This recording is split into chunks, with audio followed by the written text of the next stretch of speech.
Nous nous trouvons aujourd'hui à l'Hôtel de Ville de Lyon pour parler d'un sujet majeur, la lutte contre le changement climatique.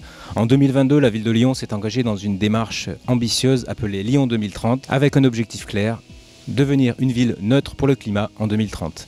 Alors pour en parler, nous allons à la rencontre de Sylvain Godineau, adjoint à la transition écologique et au patrimoine à la ville. Bonjour Sylvain. Bonjour. Alors Lyon s'est engagé à devenir une ville neutre pour le climat en 2030. En quelques mots, qu'est-ce que ça signifie Lyon 2030 ? Et aujourd'hui on est bientôt fin 2024, on en est où de la démarche ? On a baissé de plus de 20% la consommation d'énergie de la ville de Lyon, de nos bâtiments, depuis le début de ce mandat, donc en 4 ans. On s'approvisionne en énergie essentiellement renouvelable, 100% de notre électricité est renouvelable, 25% de notre gaz est renouvelable.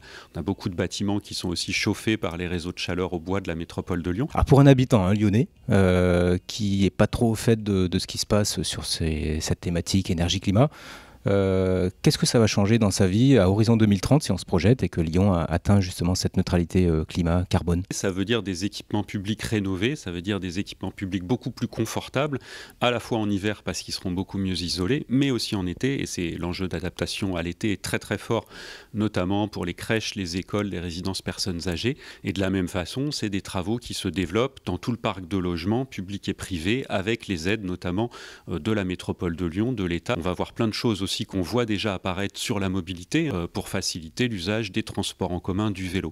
Donc en fait, la projection Lyon 2030, c'est une ville qui facilite la transition écologique pour tous les citoyens en étant très attentive aux enjeux sociaux, à la justice sociale, donc qui permet aux gens d'être moins dépendants des combustibles fossiles et des carburants fossiles. On parlait tout à l'heure de l'Agora.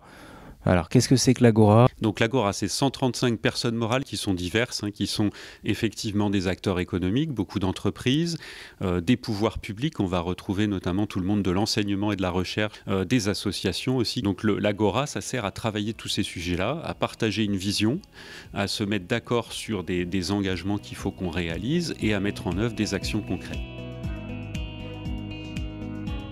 Notre engagement, je le vois sur 2 niveaux. Un engagement qui concerne vraiment les activités de l'ALEC et dans laquelle on a justement mis des engagements, des axes de coopération à travers la signature d'une convention de coopération donc, qui lie l'ALEC, l'Agence locale énergie et du climat, et la ville de Lyon, donc à travers 6 axes. Le premier concerne plutôt celui d'une activité qu'on mène déjà, mais l'idée c'est de le renforcer en direction du parc social. Le deuxième concerne plutôt celui des copropriétés, mais plutôt sur les copros de bâtis anciens. Le troisième axe concerne lui plutôt des actions d'éducation qu'on mène déjà en milieu scolaire, mais l'idée justement c'est d'aller chercher des milieux scolaires dont on n'a pas forcément une habitude de collaboration, et notamment celui du privé. Le quatrième concerne plutôt des actions de sensibilisation en direction des habitants, et notamment liées aux vagues de chaleur, donc plutôt sur des sujets du confort d'été. On sait très bien qu'avec le réchauffement climatique, ces vagues de chaleur vont être plus présentes. Le cinquième est un petit peu spécifique, et celui d'intégrer un GT plutôt sur les imaginaires, puisqu'on parle souvent de récits, c'est un vrai sujet, de dire finalement comment on embarque les gens, et notamment surtout en lien avec ce sujet de la sobriété. Et le sixième qui plutôt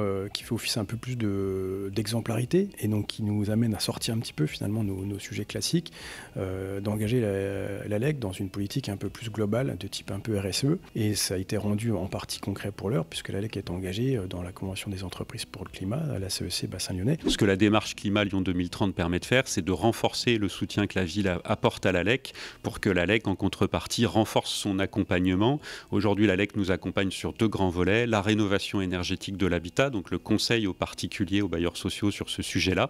Et puis le deuxième axe, c'est l'accompagnement à la sobriété, à la fois de nos agents. On a un dispositif bureau énergie positive sur lequel on est accompagné dans nos bureaux, mais aussi des élèves dans les écoles primaires de la ville de Lyon avec le défi classe énergie.